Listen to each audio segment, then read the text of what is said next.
నమస్కారం అందరికీ. ఇప్పుడు మనం డిగ్రీ సెమిస్టర్ 5 వాళ్ళకి ఇంగ్లీష్ సబ్జెక్ట్ చూస్తున్నాం కదా. సో ఇప్పుడు మనం యూనిట్ 3లో ఇంకొక grammar topic basics of project report writing. So basics of project report writing అంటే ఏంటంటే వాళ్ళు ఒక టాపిక్ ఇచ్చి రిపోర్ట్ రైటింగ్ రాయమంటారు. సో ఎలా రాయాలో నేను స్ట్రక్చర్ చెప్తాను, సో దట్ మీకు ఏ క్వశ్చన్ ఇచ్చినా సరే అదే ప్రొసీజర్ ఫాలో అవుతూ మీరు రాయాలన్నమాట. సో ఫస్ట్ మనకి ఇక్కడ ఏమడుగుతున్నారంటే ఏదన్నా మీకు క్వశ్చన్ అడిగితే మీరు దానికి ఏం చేయాలి, ఫస్ట్ ఇంట్రడక్షన్ రాయాలి. ఇంట్రడక్షన్ రాసిన తర్వాత స్టూడెంట్ కార్నర్ అంటే మీకు ఇచ్చిన టాపిక్కి సైడ్ హెడ్డింగ్స్ ఏవైతే సూటబుల్గా ఉంటాయో అవి రాసుకుంటూ అందులో మళ్ళీ సబ్ హెడ్డింగ్స్ రాసి వాటికి మ్యాటర్ రాయాలి. ఆ తర్వాత స్పోర్ట్స్ స్పెక్టికల్, ఎందుకంటే ఇక్కడ మనకి ఇచ్చిన టాపిక్ ఏంటిది, ద కాలేజ్ మ్యాగజైన్ కదా, అందుకే మనము ఈ సైడ్ హెడ్డింగ్స్ అనేటివి తీసుకున్నాము.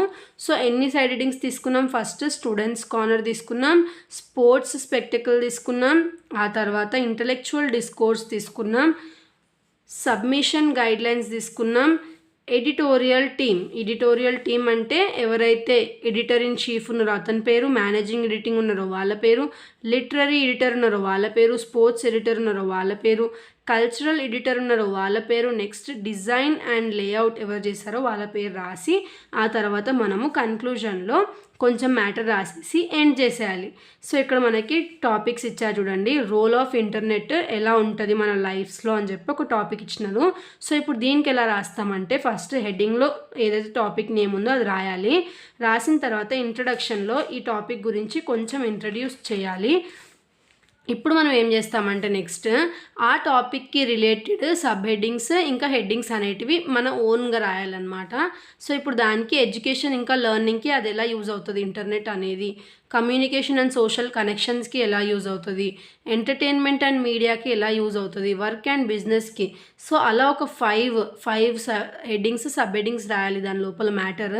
సో 5 సబ్ హెడ్డింగ్స్ రాస్తే సరిపోతుంది. సో ఇక్కడ challenges and considerations, work and business ఎలా ఉంటుంది ఇంటర్నెట్ వల్ల, ఇంకా సబ్మిషన్ గైడ్లైన్స్ అనేది compulsory. So submission guidelines, so first introduction compulsory, ఆ తర్వాత ఏవైతే 5 హెడ్డింగ్స్ సబ్ హెడ్డింగ్స్ ఉంటాయో అవి మీరు ఓన్గా రాయాలి. అవి చేంజ్ ఉంటాయి అన్నమాట అన్ని టాపిక్స్కి, బట్ సిమిలర్గా ఉండేది ఇంట్రడక్షన్, సబ్మిషన్ గైడ్లైన్స్, ఇంకా editorial team, conclusion. So first ఏం రాస్తారు, ఇంట్రడక్షన్ రాయాలి. ఆ తర్వాత మీకు ఇచ్చిన టాపిక్కి 5 హెడ్డింగ్స్ ఇంకా సబ్ హెడ్డింగ్స్ ఏవైతే రిలేటెడ్ ఉంటాయో 5 అవి రాయాలి. అంటే ఇలా ఇప్పుడు 1 దాని లోపల సబ్ హెడ్డింగ్స్, 2 దాని లోపల sub headings, 3 sub headings, 4 sub headings, 5 sub headings రాసిన తర్వాత సబ్మిషన్ గైడ్లైన్స్ అనేది కంపల్సరీ హెడ్డింగ్ అనమాట. సో సబ్మిషన్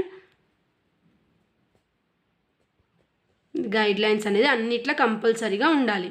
ఆ తర్వాత next editorial team.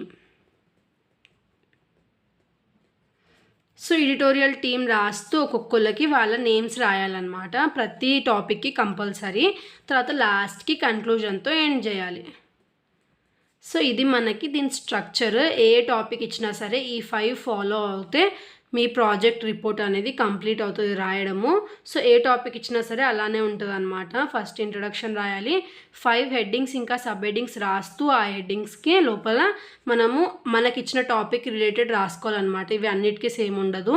Submission guidelines అనేది సేమ్ ఉంటుంది, ఎడిటోరియల్ టీమ్స్ అనేటివి హెడ్డింగ్ అనేది అన్నిట్లో కామన్ ఉంటుంది, ఇంకా కన్క్లూజన్ అనేది కామన్ ఉంటుంది. ఎడిటోరియల్ టీంలో ఏం చేయండి, ఈ హెడ్డింగ్స్ నేర్చుకొని ఈ నేమ్స్ మీరు ఏదో ఒకటి రాయొచ్చు. సో ఇది మనకి ఈ టాపిక్. నెక్స్ట్ వీడియోలో ఇంకో టాపిక్ చూద్దాము. Thanks for watching.